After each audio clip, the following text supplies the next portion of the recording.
జయ శుభకర వినాయక శ్రీకాణి భాగవర సిద్ధి వినాయక. నమస్కారం. ప్రేక్షకులందరికీ శుభోదయం.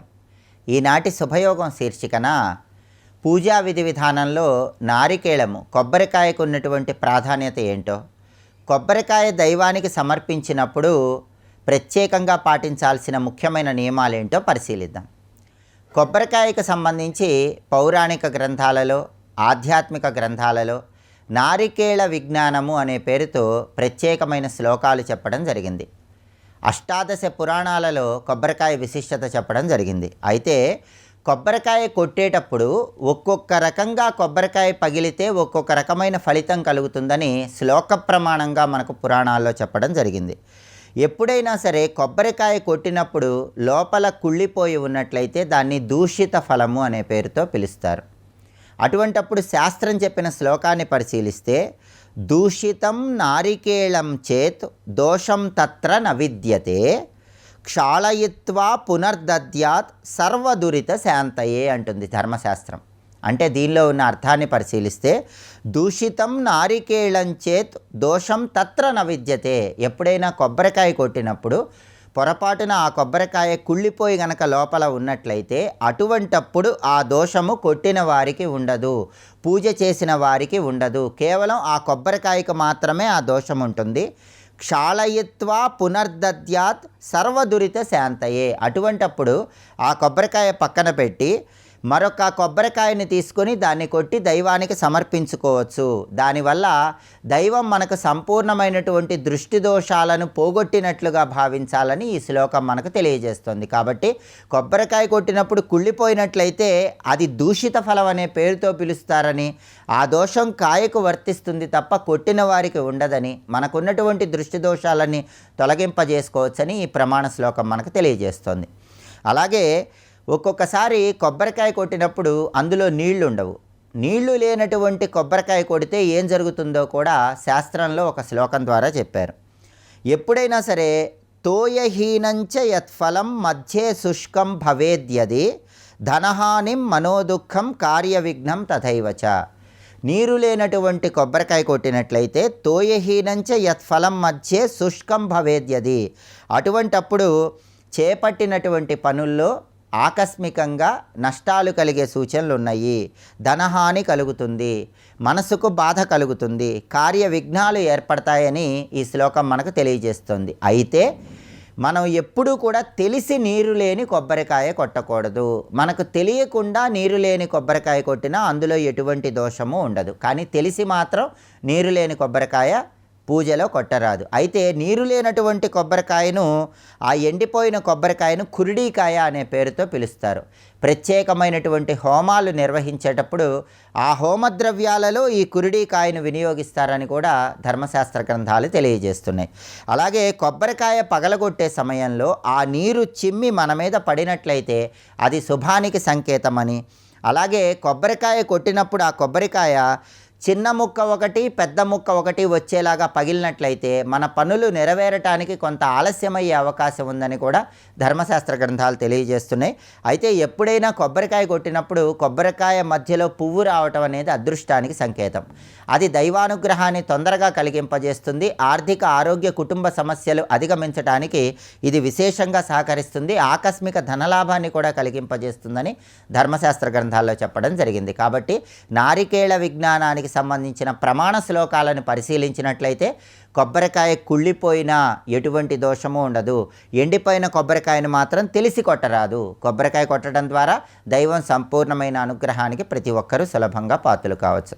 రేపటి శుభయోగం శీర్షికన శుక్రవారం సందర్భంగా బ్రహ్మాండ పురాణంలో చెప్పబడిన భండాసుర వధలో ఉన్నటువంటి అంతరార్థం ఏంటో పరిశీలిద్దాం. నమస్కారం.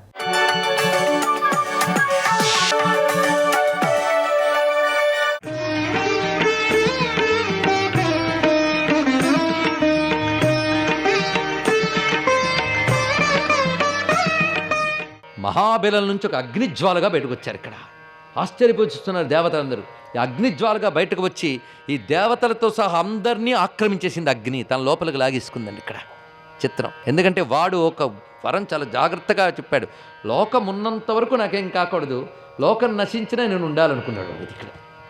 కనుక వాడు రాక్షసగణం క్షేమంగా ఉంది. కానీ అమ్మవారు వెలికొచ్చి చేసింది ఏంటంటే ఆ ఉన్న దేవతల్ని లోకాల్ని మొత్తం తన లోపలికి అగ్ని లోపలికి లాగేసుకున్నారు మొత్తం.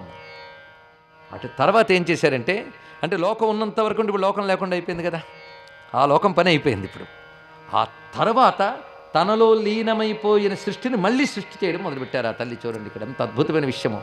ఎలాగైతే చిదగ్ని కుండంలో పడిన దేవతలందరినీ అమ్మవారు తిరిగి ఉద్భవించి ఉజ్జీవింపజేశారో, అదేవిధంగా ఒక చిదగ్ని వలె ఉద్భవించింది అమ్మ. ఆ చిదగ్నిలోకి మొత్తం లాగేసుకుంది దేవతల్ని అందరినీ. తిరిగి తన నుంచి ఆ దేవతల్ని తిరిగి సృష్టించింది. ఇదివరకు బలహీనంగా ఉన్న దేవతలు అమ్మవారి యొక్క తేజస్సులో ప్రవేశించిపోయి మళ్ళీ వచ్చినప్పుడు అమ్మవారు ఇచ్చిన బలంతో మరింత బలోపేతలు బయటకు వచ్చారు. లోపలికి వెళ్తే వెళ్ళారు కానీ తిరిగి గొప్ప శక్తులతో బయటకు వచ్చారు. అప్పుడు వాడున్నాడు కదా బంధకాసురుడు, ఇదేమిటి ఒక్కసారి మంట రావడం, నామ కళ్ళ ముందు అన్నీ పోయాయి, మళ్ళీ అన్నీ పుట్టుకొచ్చాయి, లోకం ఉన్నట్ట పోయినట్ట.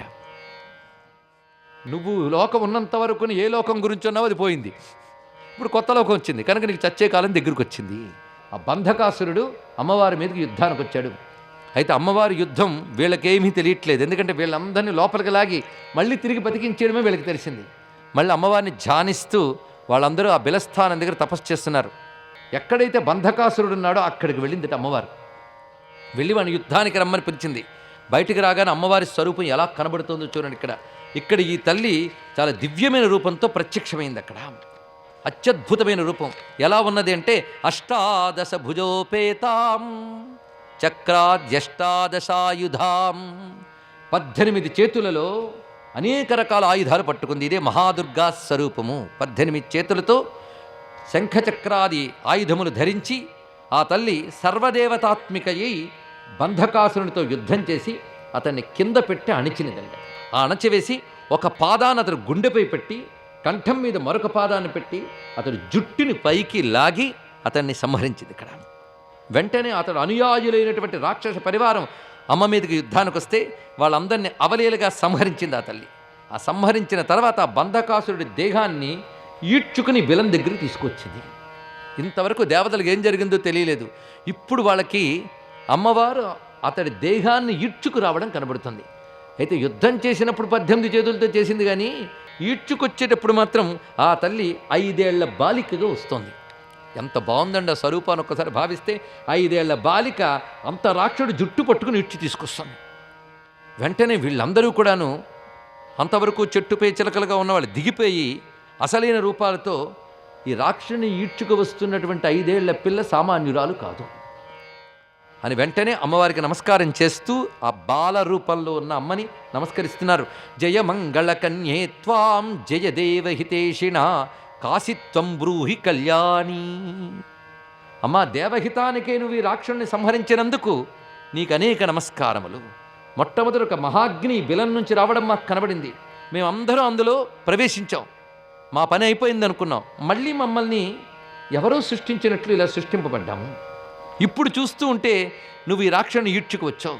నువ్వెవరు తల్లి అంటే, నేనెవరో తర్వాత చెప్తాను, ముందు మీకు పని చెప్తున్నాను. ఇదిగో ఇక్కడ ఈ రాక్షసుని పాతి పెట్టాలి. పాతి పెట్టి వాడి మీద ఒక స్తంభం పెట్టాలి. ఆ స్తంభం పేరు జయస్తంభం. ఆ పని మీరు చేయండి. ఇది చేసిన తర్వాత ఏం చేయాలో చెప్తాను. అక్కడ ఆ పిల్ల అక్కడే నిలబడింది బాల. వెంటనే అక్కడక ఆమె చెప్పిన చోట ఆ రాక్షసుని పాతిపెట్టి దాని మీద ఒక జయస్తంభాన్ని నిలబెట్టారు. అంటే బంధనము అంటే సంసార బంధాలు కలిగించే అవిద్య, ఆ అవిద్యని సంహరింపజేసి అణచివేసి మోక్షాన్నిచ్చే తల్లి అనేది దీని లోపల దాగిన సాంకేతిక తాత్విక అర్థం. ప్రతి క్షేత్రాన్ని భౌతిక అర్థంతో మనం చూస్తాం, తాత్విక అర్థం చూస్తే ఇంత అర్థం అన్నది. అలాంటి బంధక రూపుడైన అవిద్య అనేటటువంటి వాడిని లోపల పాతిపెట్టేసిద్దాం. అక్కడ అవిద్యని గెలవడమే నిజమైన గెలుపు. అందుకే అదే జయస్తంభం. ఇది తెలుసుకోండి. ఇక్కడ బంధకుడిపై జయస్తంభం పెట్టింది. వెళ్ళా జయస్తంభానికి నమస్కారం చేసుకున్న సర్వజయములు మనకు కలుగ్గాక. ఈ జయస్తంభం అక్కడ నిలబెట్టి అప్పుడు అమ్మ ఇప్పుడు స్తంభం నిలబెట్టావు, నువ్వెవరు చెప్పు అన్నారు. నేనెవరో చెప్పాలంటే మీరు ఒక పని చేయాలి. ఈ బిలంలో మహాశక్తి ఉందని మీకు తెలుసు కదా, ఆ శక్తిని మీరు ఆరాధన చేయాలి. ఇది ఎలా చేయాలంటే, ఇప్పుడు నేను చెప్పిన చోటు ప్రకారంగా ఇక్కడ బిలం కనబడుతోంది మీ అందరికీ. ఈ బిలం పైన ఒక మండపాన్ని ఏర్పాటు చేయండి. ఆ మండపం ఎలా చేయాలో అమ్మవారు చెప్పారు. గాయత్రి అక్షరముల సంఖ్యతో స్తంభాలు ఏర్పాటు చేయాలి. 4 వేదములు వేదిక కావాలి. ఓంకారము పీఠం కావాలి. అలాంటి చోట ఈ బిలంలో ఉన్న నన్ను ఆవాహన చేసి ఆరాధన చేయండి. అప్పుడు నేనెవరో మీకు తెలుస్తుంది. బిలంలో ఉన్ననంటే త్రిపుర సుందరిని. అప్పుడు నా స్వరూపం మీకు అవగవుతుంటుంది. అమ్మవారు అంతర్ధానమైపోయారు. ఇంకా వీళ్ళు అమ్మవారు చెప్పిన ప్రకారంగా జయస్తంభ ప్రతిష్ఠ పూర్తయిన తర్వాత దానికి దక్షిణ దిశ వైపు సమీప ప్రదేశంలో ఉన్న బిలం ఎంతుందో ఆ బిలమంతా కప్పబడినట్లుగా మండపాన్ని ఏర్పాటు చేశారు. అంతవరకు కేవలం లోపలున్న బిలము, దానిపైన ఒక మండపాన్ని ఏర్పాటు చేయడం జరిగింది. ఆ మండపం ఎంత గొప్పగా ఏర్పాటు చేస్తున్నారో చూడాలి. ఇక్కడ ఈ మండపము మొత్తము గాయత్రీ మంత్ర సంఖ్యాకముగా ఒక దివ్యమైనటువంటి స్తంభములు ఏర్పాటు చేశారు. అంటే దీనికి గాయత్రీ మండపం అని పేరు. అంటే అమ్మవారి గర్భగుడి ఉంటుంది. ఆ గర్భగుడి చుట్టూ ఉన్నటువంటిదంతా గాయత్రీ మండపము నేడు కూడా ఉన్నది. కొంతమంది లోపలికి ప్రవేశింపజేస్తూ ఉంటారు. అలా వెళ్ళిన వాళ్ళు చూసి ఉంటారు. లేదా బయట నుంచి నమస్కారం చేసిన వాళ్ళకైనా ఈ మండపం కనబడుతుంది. ఆ మండపం మధ్యలో గర్భగుడి, అందులో అమ్మవారు ఉంటారు. ప్రధానమైనది ఇది. ఎలాంటిదంటే అమ్మవారిని దర్శనం చేసినప్పుడు ప్రధాన ద్వారం ఒకవైపు ఉంటుంది, ఇంకొక ద్వారం లోపల నుంచి బయటకు ఉంటుంది. అక్కడ నుంచి రాగానే అన్నపూర్ణాదేవి ఆలయం ఉంటుంది. దాని పేరు ధర్మద్వారం. ఆ ధర్మద్వారంలోంచి వెళితేనే అన్నపూర్ణ దర్శనం అంటే ధర్మం ద్వారా పొందవలసిందే భగవత్ ప్రసాదం. అది తెలుసుకోవాల్సింది. అన్నపూర్ణేశ్వరు అక్కడ ఉంటుంది. దాని పేరు ధర్మద్వారం. ఇక్కడ మామూలుగా అందరూ దర్శనం చేయడానికి ఒక ద్వారం ఉంటుంది. ఈ ద్వారానికి గర్భగుడికి నడుమ ఉన్నదంతా ఆ ఆవరణంతా గాయత్రీ మండపం. ఈ గాయత్రీ మండపం మహాబిలం పైన ఏర్పాటు చేయబడినటువంటిది. ఈ గాయత్రీ మండపంలో చతుర్వేదములే వేదికగా చేశారు. ఆ శక్తి దేవతలకు ఉన్నది. అని గాయత్రి మంత్రాక్షరములతో స్తంభ నిర్మాణం చేశారు. చతుర్వేదములతో వేదిక నిర్మాణం చేశారు. దానిపై అకార ఉకార మకారాత్మకమైన ఓంకారాన్ని పీఠముగా చేశారు. ఇప్పుడు ఆ పీఠంపై అమ్మవారిని పెట్టి పూజ చేయాలి. ఆ బిలంలో అమ్మవారు ఉంటారేమో పిలుద్దామని చూశారు. వాళ్ళకి కనబడలేదమ్మ. ఉంది, కనబడలేదు. ఎందుకంటే మీరు సాధన చేసి అమ్మవారిని తేవాలి. ఊరికని పిలిస్తే వస్తుందా? స్వస్తి.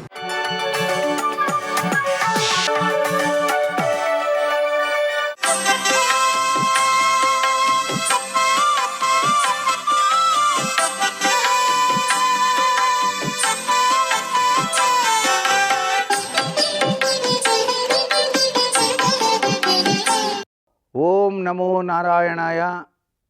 ఓం నమ శివాయ. శ్రీమాత్రే నమః. ఈరోజు గురువారం. గురుగ్రహము యొక్క దివ్యవంతమైన అనుగ్రహం ఏ మానవుడిపై ఉంటుందో ఆ మానవుడు విశిష్టవంతమైనటువంటి అభివృద్ధి పదంలోకి పయనిస్తాడు. గురుగ్రహం బాగాలేక మిగతా గ్రహాలన్నీ బాగున్నా కూడా అంత గొప్పగా రాణించలేని పరిస్థితి ఏర్పడుతుంది.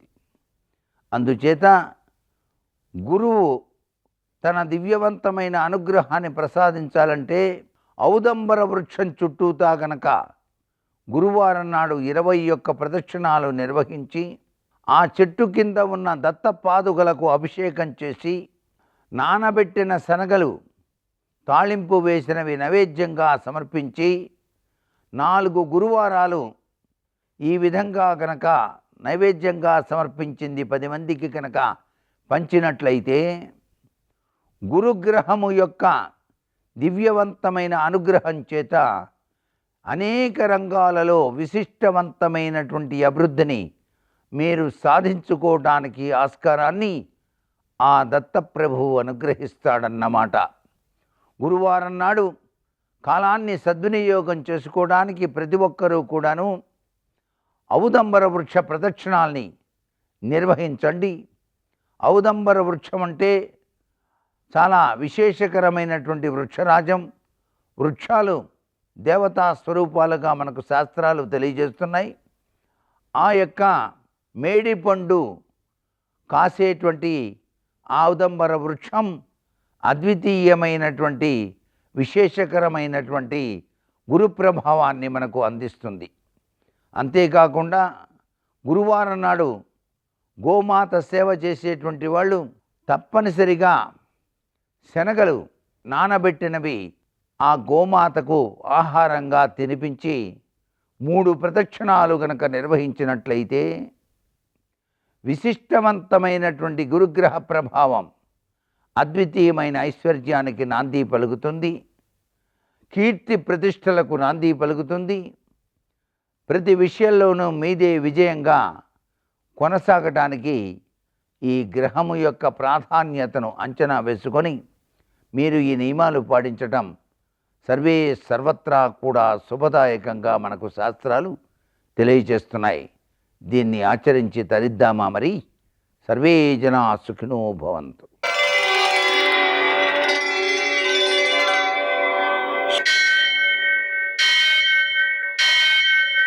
సహస్రశీరుషం దేవం విశ్వాక్షం విశ్వశంభువం విశ్వం నారాయణం దేవమక్షరం పరమం పదం విశ్వతః పరమాం నిత్యం విశ్వం నారాయణగుం హరిం విశ్వమేవేదం పురుషస్తద్విశ్వముపజీవతి పతిం విశ్వస్యాత్మేశ్వరగుం శాశ్వతగుం శివమచ్యుతం నారాయణం మహాజ్ఞేయం విశ్వాత్మానం పరాయణం.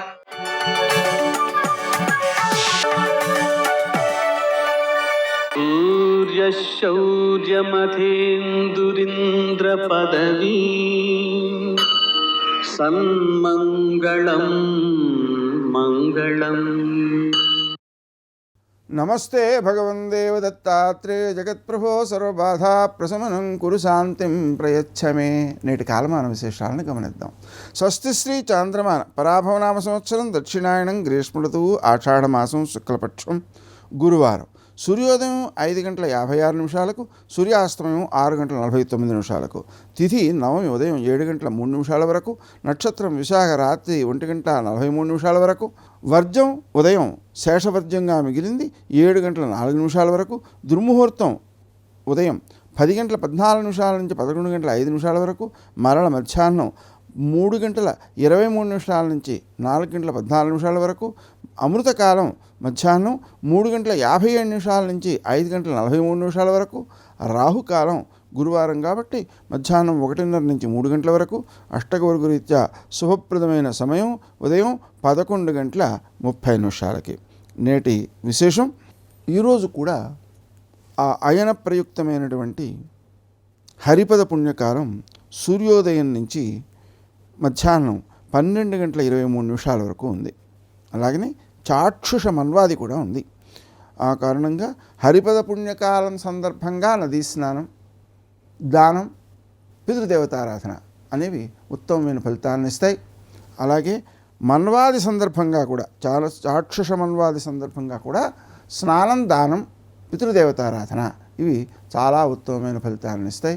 ఇలాంటి సందర్భాల్లో మనం పితృదేవతల్ని ఆరాధించడం ద్వారా మన పిల్లలు ధార్మికులై సమాజానికి ఉపయోగపడేవారుగా, ఉత్తములుగా తీర్చిదిద్దపడతారు. ఆ కారణంగా మనం ఆచరించడం చాలా ముఖ్యం. మనకు అంత అవకాశాలు లేవండి పితృదేవతారాధనలు అవి చేయడానికి అనుకుంటారా? అప్పుడు కూడా మనం ఏం చేయొచ్చు, హరిపద పుణ్యకాలానికి సందర్భంగా ఒక స్వయం పాకం, అలాగే చాక్షుష మన్వాది సందర్భంగా ఒక స్వయం పాకం గుళ్ళో సమర్పించుకున్నట్లయితే అది కూడా కొంతవరకు సత్ఫలితాన్ని ఇస్తుంది. నేటి ఆణిముత్యాలు.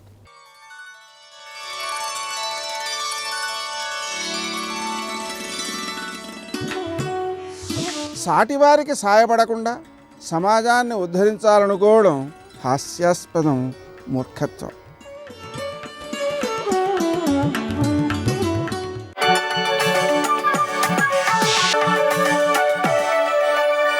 రామదూత హనుమాన్, శ్రీరామదూత హనుమాన్, శ్రీరామదూత హనుమాన్, శ్రీరామదూత హనుమాన్.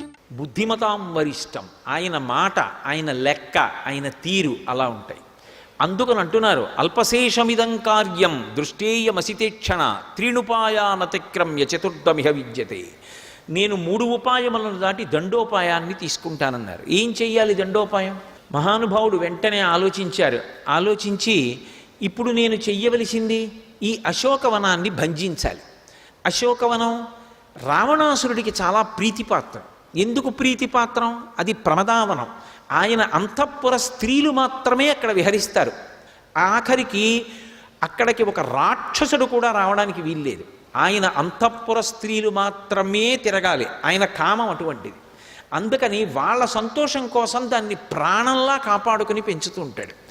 దీన్ని పాడు చేస్తే వెంటనే దీన్ని రక్షించాలి కాబట్టి రాక్షసులు నా పైకి వస్తారు. వచ్చినప్పుడు నాకు ధర్మం ఉంటుంది. వాళ్ళు నన్నొచ్చి కొడుతున్నప్పుడు నా శరీరాన్ని నేను రక్షించుకోవాలి కాబట్టి తిరిగి కొట్టాలా వద్దా? నేను తిరిగి కొడితే నా ముందు నిలబడగలిగిన వాడు ఉన్నాడు. కాబట్టి వాళ్ళు ఏం చేస్తారు? అశోకవనం పాడైపోతోంది, ఎక్కడి నుంచో వానర వచ్చిందని పరిగెత్తుకెళ్ళి రావణాసురుడికి చెప్తారు. వాడేం చేస్తాడు? ఓ 10 అంచెల్లో కొంతమందిని పంపిస్తాడు. ఎంతమంది వస్తే ఏం భయం? ఎందుకని చేతిలో శాక్తే ఆవరణ ఉంది. పూర్వపు ఆలోచన వేరు, ఇప్పుడు ఆలోచన వేరు. ఎంతమంది వస్తే ఉతికి అవతల పారేస్తాను. ఆఖరికి రావణాసురుడి దగ్గరికి తీసుకెడతారు. కనపడతాడు కదూ, మాట్లాడతాను. ఎందుకు మాట్లాడడం? శివాంశ సంభూతుడు. తెల్లవారి లేస్తే శివారాధన చేస్తాడు. రేపు పొద్దున్న శివ నాకొక్క మాట చెప్పలేదు, రాముడి భార్య సీతమ్మని తిరిగిచ్చేయమని మీరు చెప్పుంటే చేసి ఉండేవాడిని అంటాడేమో. నన్ను చూడగానే వాడికి శివుడు కనపడి తీరుతాడు. కనపడ్డాడు కూడా నిజంగా రామాయణంలో. అద్భుతంగా చెప్తారు మహర్షి. ఇవేవి చెప్పరు, చెప్పకుండా చెప్పడం సుందరకాండ. అందుకే బయలుదేరుతున్నప్పుడు నంది, రావణుడికి కనపడినప్పుడు నంది. రామాయణంలో నందికి శివుడికి అభేదం. నందిని శివుణ్ణి అభేదంగా చూస్తారు. అందుకే మధ్యలోంచి వెళ్ళరు. అందుకే బయలుదేరుతున్నప్పుడు హనుమ ఎలా ఉన్నారు అంటే దుష్కరం నిష్ప్రతిద్వంద్వం చికీర్షం కర్మవానర సముదగ్ర శిరోగ్రీవో గవాంపతిరివా బభౌ అన్నారు మహర్షి. ఇలా మెడ ఎత్తి నిలబడినటువంటి పెద్ద ఆబోతు అంటే నందీశ్వరుడిలా ఉన్నారు. ఆ నంది కనబడితే శివుడు కనపడినట్టే. రావణుడిలా చూడగానే మళ్ళీ నందీశ్వరుడిగానే కనపడతారు. అంటే వాడికి శివుడిగా నేను కొన్ని మాటలు చెప్పాలి, వాడి మంచి కోసం చెప్పాలి. చెప్పడం నా ధర్మం. వాడు ఎటూ వినడు. కానీ రేపు పొద్దున్న నా మీద నెపం వేయడానికి వీల్లేదు. 2, నేను వాడితో ఒకసారి మాట్లాడితే కదూ అసలు వాడి తేజస్సు ఏమిటో, వాడి కొలువు కూటంలో ఎవరుంటారో, ఎవరు ఎలా మాట్లాడుతుంటారో, ఎవరిని ప్రధాన స్థానాల్లో పెట్టుకున్నాడో, ఆ ప్రధాన స్థానాల్లో ఉన్నటువంటి వారి గుణగణాల్ని బట్టి వాడు ఏ మార్గంలో పోతున్నాడో నాకు అర్థం అవుతుంది. కాబట్టి ఇవన్నీ ఒకసారి చూడాలి. ఏదో సీతమ్మ జాడ కనిపెట్టాను వచ్చేసానంటే ప్రభు కార్యం పూర్తి చేసిన వాడిని ఎలా అవుతాను? రేపు పొద్దున్న సుగ్రీవుడు రావణాసురుడి చుట్టూ ఉండే ప్రధాన అనుచరులు ఎవరు అని అడిగితే ఏం చెప్పాలి? సీతమ్మ కనపడింది వచ్చేసానంటే ఏం బాగుంటుంది? కాబట్టి నేను పరిపూర్ణంగా విషయాన్ని తెలుసుకోవాలి. ఏమి బుద్ధిమతాం వరిష్టం, ఏమి ధైర్యం మహానుభావుడిది. అంతటి కాంచనలంకలో కొన్ని కోట్ల మంది రాక్షస వీరుల మధ్య ఉన్నదొక్కరే. కానీ ఆయనకి నేను ఒక్కడనన్న భావన ఉండదు. ఎందుకుండదో తెలుసా? దైవాన్ని నమ్ముకున్న వాడికి, ఈశ్వరోపాసన చేసిన వాడికి నేను కాదు, నాతో ఎప్పుడూ సర్వేశ్వరుడు ఉన్నాడు, నాతో ఎప్పుడూ భగవానుడు ఉంటాడు. ఆయన నాతో కలిసి తిరుగుతూ ఉంటాడు, పొదివి పట్టుకుంటాడు. ఆయన నాతో ఉండగా నాకెందుకు బెంగ అన్న ధైర్యం ఇస్తుంది. అందుకే పరస్పర విరుద్ధమైన 2 విషయములను ఏకకాలమనందు ఇవ్వగలిగినది భక్తి ఒక్కటే. లోకంలో భయాన్నిచ్చే వస్తువు ధైర్యాన్నివ్వదు, ధైర్యాన్నిచ్చే వస్తువు భయాన్నివ్వదు. సర్వం శ్రీ ఉమామహేశ్వర పరబ్రహ్మార్పణమస్తు. స్వస్తి.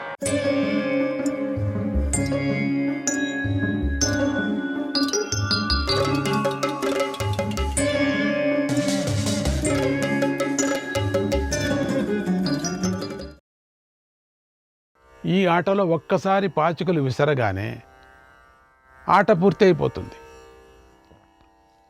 ఫలితం తేలిపోతుంది, ఎవరు విజేతలో తేలిపోతుంది అన్నాడు. అని అంటూనే ఆ నియమం పెడుతూనే ఆ నియమానికి ధర్మరాజు అంగీకరించాడు. ఏం చేసేది, అన్నిదేళ్లకు ధర్మరాయే కదా ఆయన పేరు.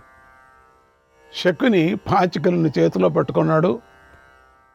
ఒక్కసారిగా జూతపు బల్ల మీదకు ఆ పాచికలను ఒక్క పర్యం విసిరాడు. పాచికలు విచిత్రంగా తిరగబడ్డాయి, పాండవులకు వ్యతిరేకంగా పడ్డాయి, కౌరవులకు అనుకూలంగా పడ్డాయి. వెంటనే శకుని నేనే గెలిచాను అని సభ దద్దరిల్లిపోయేటట్లుగా అరిచాడు. కౌరవులు వెంటనే మేమే గెలిచాము కనుక రాజ్యం మాదే, సంపద మాదే, అధికారం మాదే అని గట్టిగా అరిచారు. శ్రీకృష్ణాయ పరమాత్మనే నమః. 77వ అధ్యాయం. శకుని పాచికలు విసిరాడు, మేమే గెలిచామని అరిచాడు. మాయను ఆశ్రయించి శకుని ఆడిన జూదంలో పాండవులు ఓడిపోయారు, సర్వము కోల్పోయారు.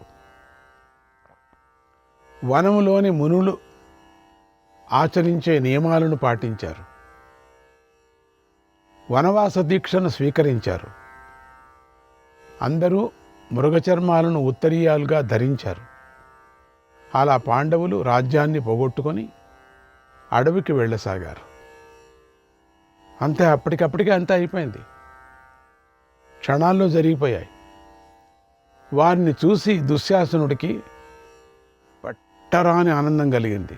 ఇలా అన్నాడు, దుర్యోధనుడు చాలా గొప్పవాడు, మహానుభావుడు, మహాత్ముడు. అబ్బా, ఇంద్రుడు, చంద్రుడు, ఆయనకు సాటి వచ్చేవాడే లేడు. ఆయన తేజస్సు ఇప్పుడు బాగా పెరిగిపోయింది. అంత ధన సంపత్తుతో, ఆ ధన సంపత్తుతో పెరిగిపోయింది. ఆయన రాజ్యం కూడా ఇప్పుడు బాగా పెరిగిపోయింది.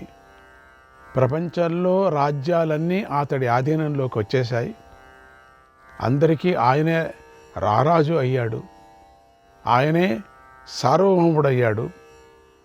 పాండవులు ఓడిపోయారు, ఆపదల పాలయ్యారు.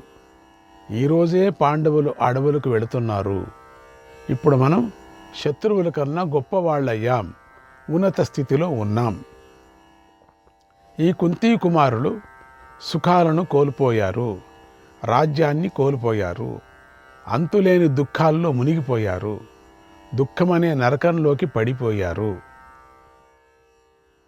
వీరు ధనం ఉందని గర్వించి ధనమదంతో కౌరవులను వెక్కిరించారు, చిన్నచూపు చూశారు, అసహ్యించుకున్నారు. అన్ని తప్పులు చేసిన పాండవులే ఇప్పుడు ఓడిపోయారు. ఇప్పుడు తగిన ఫలాన్ని అనుభవిస్తున్నారు. ఇప్పుడు ఏ ధనాన్ని చూసుకొని గర్వించారో ఇప్పుడు ఆ ధనాన్ని కోల్పోయి అడవికి వెళుతున్నారు. మా శకుని మామతో చేసుకున్న ఒప్పంద ప్రకారం మీరు ఈ రోజున మృగచర్మాలను ధరించారు. మీరు విచిత్ర కవచాలను వదిలిపెట్టారు, దివ్య వస్త్రాలను కూడా విడిచిపెట్టారు, అన్నీ కూడా అస్త్రాలు కూడా విడిచిపెట్టారు, దివ్యాస్త్రాలు కూడా. ఈ పాండవులు ఈ 3 లోకాల్లోనూ మా వంటి మగవారే లేరు అనుకుంటూ ఉంటారు మీరు. ఇప్పుడు వీరి పరిస్థితి ఏమైందో చూడండి. ఇప్పుడు వీరు ఎలాంటి అవస్థకు లోనయ్యారో చూడండి. విధి వీరిని చిన్న చూపు చూసింది. అందుకే వీరు బల పరాక్రమాలు లేనివారైపోయారు, శక్తి లేనివారైపోయారు. ఇప్పుడు వీరు తమ స్థాయి ఏమిటో తెలుసుకుంటారు, తమ స్థితిని తెలుసుకుంటారు. అభిమానవంతులైన ఈ పాండవులకు యజ్ఞం అంటే ఎంతో ఇష్టం, అలా యజ్ఞం చేయటం అంటే ఎంతో ఇష్టం. అలాంటిది ఇప్పుడు మీరు యజ్ఞం చేయలేరు, యజ్ఞ దీక్షలు కాలేరు, దీక్షితులు కాలేరు. అయినా యాగ దీక్షలో మహాత్ములు ధరించే మృగచర్మాలను ధరించారు. యజ్ఞం చేయలేని వీరు ఇప్పుడు ఆటవికుల్లాగా కనిపిస్తున్నారు. సోమవంశంలో పుట్టిన ద్రుపద మహారాజు తన పుత్రికైన ద్రౌపదిని ఈ పాండవులకి ఇచ్చాడు. ఇప్పుడు ఆయన నా కూతురును వీరికి ఎందుకు ఇచ్చానా అని బాధపడుతూ ఉంటాడు. బికారులైన ఈ పాండవులకు నా కూతురుని ఇచ్చి తప్పు చేశాను అని ఆయనకి ఇప్పుడు బాగా తెలిసి ఉంటుంది. ఓ ద్రౌపది, ఈ పాండవులు చక్కని వస్త్రాలు ధరించేవారు, ఇప్పుడు చూడు మృగచర్మాలను ధరించారు.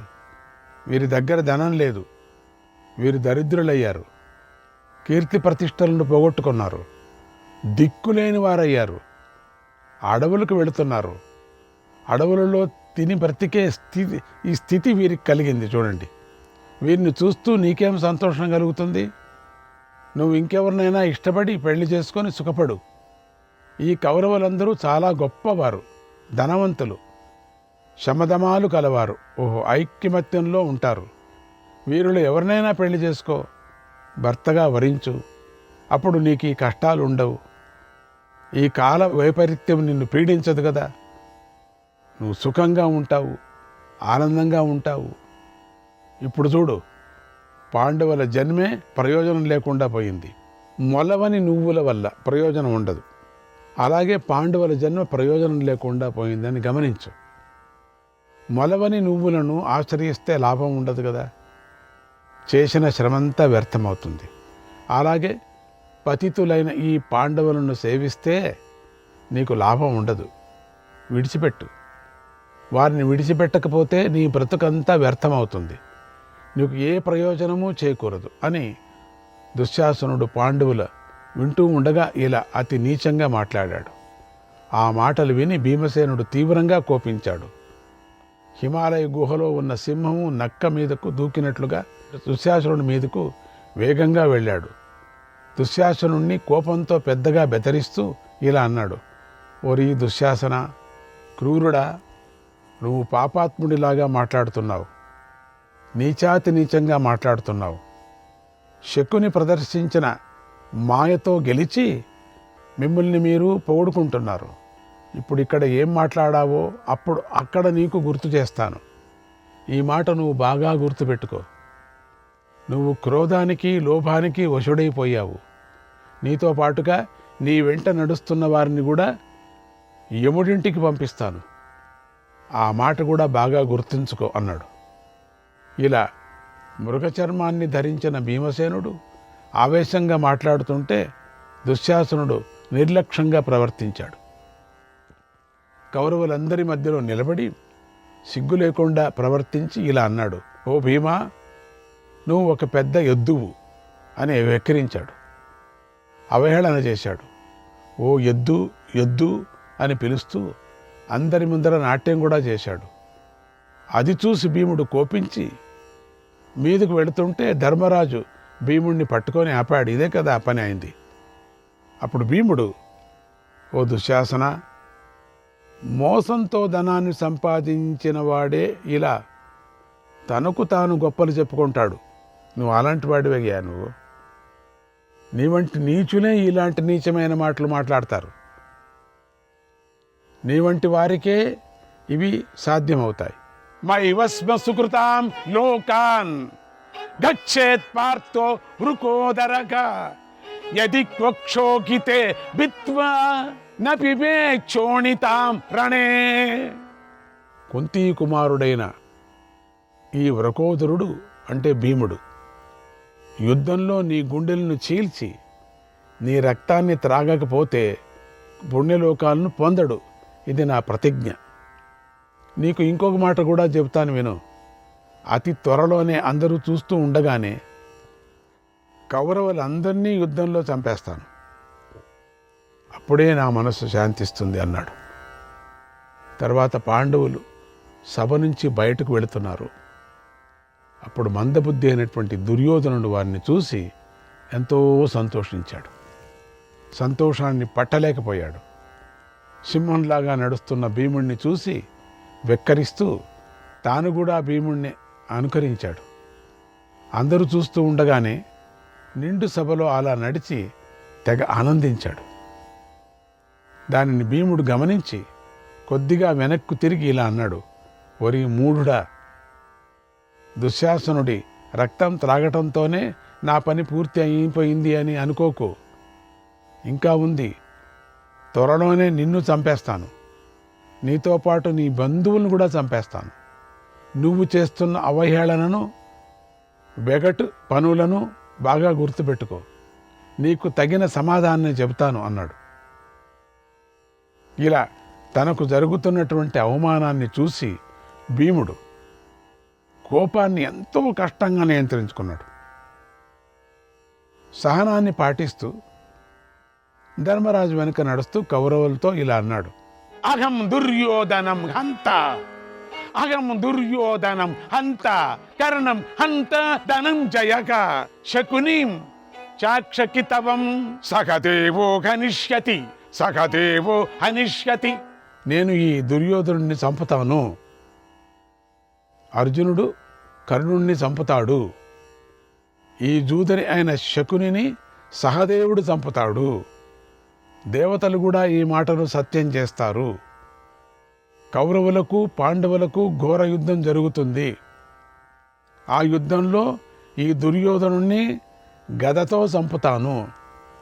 శిరః పాదేన చాస్యాహం అధిష్టాస్యామి భూతలే.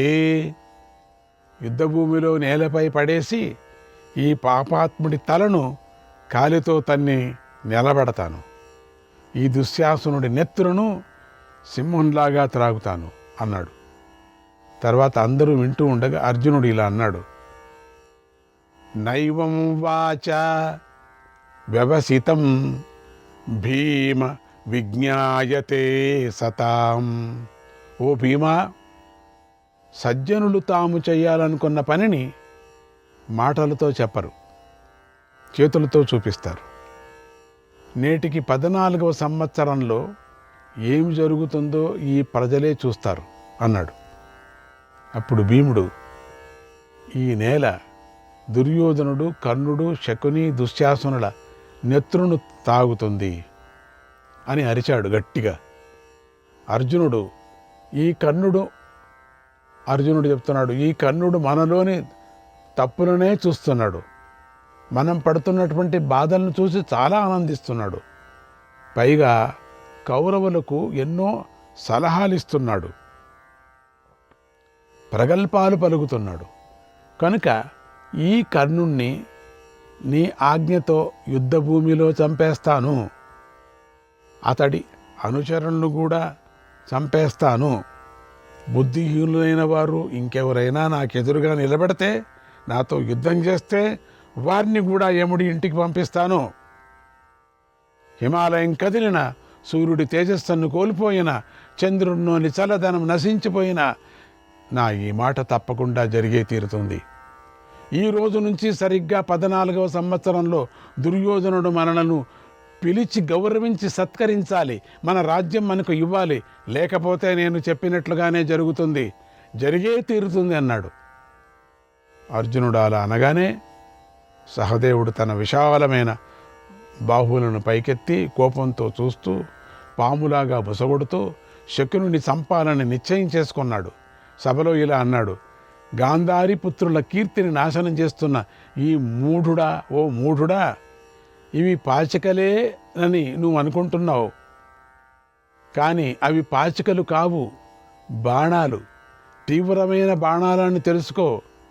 యుద్ధాన్ని నువ్వే ప్రారంభించావు, యుద్ధాన్ని నువ్వే కల్పించావు. యుద్ధంలో నా బాణాలు నిన్నే చుట్టుముడతాయి, నీ మీదే పడతాయి. నా అన్న అయినటువంటి భీమసేనుడు నిన్ను, నీ బంధువులను ఉద్దేశించి పలికినటువంటి మాటలను నేను తప్పకుండా నిజం చేసి చూపిస్తాను. ఈ లోపల చేయవలసిన పనులన్నీ పూర్తి చేసుకో, అనుభవించవలసినటువంటి సుఖాలన్నీ అనుభవించేసాయి. నిన్ను నువ్వు రక్షించుకో, నువ్వు బ్రతకటానికి కావలసిన ఏర్పాట్లన్నీ చేసుకో. ఓ శకుని, క్షాత్రధర్మాన్ని పాటించి నువ్వు యుద్ధరంగంలో గనుక నిలబడితే నేను నిన్ను చంపేస్తాను, నీతో పాటు నీ బంధువులను చంపేస్తాను అన్నాడు. తర్వాత నకులుడు ఇలా అన్నాడు, ఈ ద్యూత సభలో కౌరవులందరూ దుర్యోధనుడికి సంతోషం కలిగించాలనుకుంటున్నారు, అందరూ కూడా ఇష్టం కలిగేలాగా ప్రవర్తించాలనుకున్నారు. ఈ కారణం చేత ద్రౌపదిని అనరాని మాటలన్నారు, ద్రౌపది పట్ల చెడుగా ప్రవర్తించారు, ఆమె మనస్సును బాధ పెట్టారు. అటువంటి వాళ్ళనందరినీ నేను చంపేస్తాను, ఇది సత్యం. ధర్మరాజు చెప్పినట్లుగా నడుచుకుంటూ ద్రౌపదికి ఆనందాన్ని కలిగిస్తాను. త్వరలోనే ఈ భూమి మీద ధృతరాష్ట్ర కుమారులు నిలవటానికి నీడ లేకుండా చేస్తాను, వారిని చంపేస్తాను అన్నాడు. ఇలా సింహాల వంటి పాండవుల నిండు సభలో అందరి ముందర చాలా ప్రతిజ్ఞలు చేసి ధృతరాష్ట్ర మహారాజు వద్దకు వెళ్ళారు. శ్రీకృష్ణాయ పరమాత్మనే నమః. 78వ అధ్యాయం. ధర్మరాజు, నేను భరతవంశీయుల వద్ద సెలవు తీసుకోవాలి అని నిశ్చయం చేసుకున్నాడు. భీష్ముడు, సోమదత్తుడు, బాక్లీకుడు, ద్రోణుడు, కృపుడు, అశ్వత్థామ, విదురుడు, ధృతరాష్ట్రుడు, కౌరవులు, యూత్సుడు, సంజయుడు, ఇంకా ఇతర రాజుల సభ్యులు అందరి దగ్గర సెలవు తీసుకున్నాడు. నేను అడవికి వెళుతున్నాను, తిరిగి వచ్చి మీ దర్శనం చేసుకుంటానన్నాడు. అప్పుడు అక్కడ ఉన్న కొందరు బుద్ధిమంతులు సిగ్గుతో తలలు దించుకున్నారు. పాండవులను సరిగ్గా చూడలేకపోయారు. ధర్మరాజుతో ఏమీ మాట్లాడలేకపోయారు. ఈ బుద్ధిమంతుడికి శుభం కలగాలి, ఈ ధర్మాత్ముడికి జయం కలగాలి అని మనసులో అనుకున్నారు. అప్పుడు విదురుడు ఇలా అన్నాడు, ఓ కుంతీ కుమారులారా, ఈ కుంతీదేవి అడవిలో ఉండలేదు. ఈమె సుకుమారి, వృద్ధురాలు, అందుచేత కష్టాలు పడలేదు. ఈమె సుఖాలు పొందటానికి అర్హురాలు, అనుభవించటానికి యోగ్యురాలు, కానీ కష్టాలను పొందవలసింది కాదు. కనుక ఈమె ఇక్కడే మా ఇంట్లోనే ఉంటుంది, గౌరవంగా ఉంటుంది. మీరందరూ కష్టాలు పడకుండా ఉండాలని, ఆరోగ్యంగా ఉండాలని నేను కోరుకుంటూ ఉంటున్నాను అన్నాడు. అప్పుడు పాండవులు, ఓ పుణ్యాత్ముడా, మేము నువ్వు చెప్పినట్లే నడుచుకుంటాం. నువ్వు మాకు పినతండ్రివి, తండ్రి వంటి వాడివి. మేము నిన్నే ఆశ్రయించున్నాం. నువ్వు చెప్పినట్లే చేస్తాము. నువ్వే మాకు పరమ గురువువు. మేము చేయవలసిన పని ఇంకా ఏదైనా ఉంటే మాకు చెప్పు, మమ్మల్ని ఆజ్ఞాపించన్నారు. అప్పుడు విదురుడు, ఓ ధర్మరాజా, ఒక్క విషయాన్ని జ్ఞాపకం ఉంచుకో. నా ధర్మేణ జితః కశ్చిద్ వ్యథతే వై పరాజయే. అధర్మం వల్ల ఓడిపోయినవాడు తన ఓటమికి దుఃఖించకూడదు. కనుక దుఃఖించకు. నీకు ధర్మం తెలుసు. అర్జునుడు యుద్ధంలో గెలుస్తాడు, భీముడు శత్రువులను సంహరిస్తాడు, నకులుడు ధనాన్ని సంపాదన చేసి పెడతాడు, సహదేవుడు ఓర్పు గలవాడు, మీరు శక్తిమంతులు. ధౌమ్యుడు విప్రులలో శ్రేష్ఠుడు, గొప్పవాడు. ద్రౌపది మీకు సహకరిస్తూ ధర్మంగా నడుచుకుంటుంది. ధర్మాన్ని, అర్థాన్ని సాధించటంలో మీకు సహాయం చేస్తుంది, సేవ చేస్తుంది. మీకు ఒకరంటే ఒకరికి ఇష్టం. మీరు ఒకరిని విడిచి ఒకరు ఉండలేరు. అలా కలిసి ఉన్న మిమ్మల్ని చూస్తే అందరికీ ఇష్టం. అందుచేత మిమ్మల్ని చూసి అందరూ చాలా సంతోషిస్తూ ఉంటారు. మిమ్మల్ని ఎవరూ విడదీయలేరు. లోకంలో మిమ్మల్ని అందరూ ఇష్టపడతారు. ఏష వై సర్వకల్యాణః, ఏష వై సర్వకల్యాణః, సమాధిస్తవ భారత, సమాధిస్తవ భారత, నైనం శత్రుర్విషహతే, నైనం శత్రుర్విషహతే, శక్రేణాపి సమోప్యుత, శక్రేణాపి సమోప్యుత. ఓ ధర్మరాజా, నీ సహనమే నీకు సర్వ శుభాలను లభింపజేస్తుంది. శత్రువు ఇంద్రుడంతటి వాడైనా కూడా నీ సాహసం ముందు అతడు నిలవలేడు. కనుక నువ్వు సహనంగానే ఉండు. పూర్వం మేరుసావరిని హిమాలయాల్లో నీకు ఉపదేశం చేశాడు. వారణావతంలో వ్యాస భగవానుడు నీకు ఉపదేశం కూడా చేశాడు. భృగుతుంగంలో పరశురాముడు నీకు ఉపదేశం చేశాడు. దృషద్వతి వద్ద సాక్షాత్తు శివుడే నీకు ఉపదేశం చేశాడు. అంజన పర్వతంపై అసీత మహర్షి నీకు జ్ఞానోపదేశం చేశాడు. కల్మాషి నదీ తీర్థంలో ఉన్నటువంటి భృగు మహర్షికి నువ్వు ప్రేమైన శిష్యుడివి అయ్యావు. ఆయన ఉపదేశాన్ని అందుకున్నావు. నేను చెప్తున్నాను, నిన్నెప్పుడూ కూడా నారద మహర్షి కనిపెట్టుకునే ఉంటాడు. జ్ఞాని అయిన ధౌమ్య మహర్షి నీకు పురోహితుడై ఉన్నాడు. మహర్షుల ద్వారా సంక్రమించిన జ్ఞానాన్ని నువ్వు ఎప్పుడు విడిచిపెట్టకు. బుద్ధితో నువ్వు పురూరవుణ్ణి కూడా జయించగల సమర్థుడివై ఉన్నావు. నువ్వు శక్తితో రాజులను సేవించటంలో మించిపోతావు. నువ్వు ధర్మంగా ఋషులను సేవించటంలో ఉన్నతుడు అవుతావు. శ్రీకృష్ణాయ పరమాత్మనే నమః.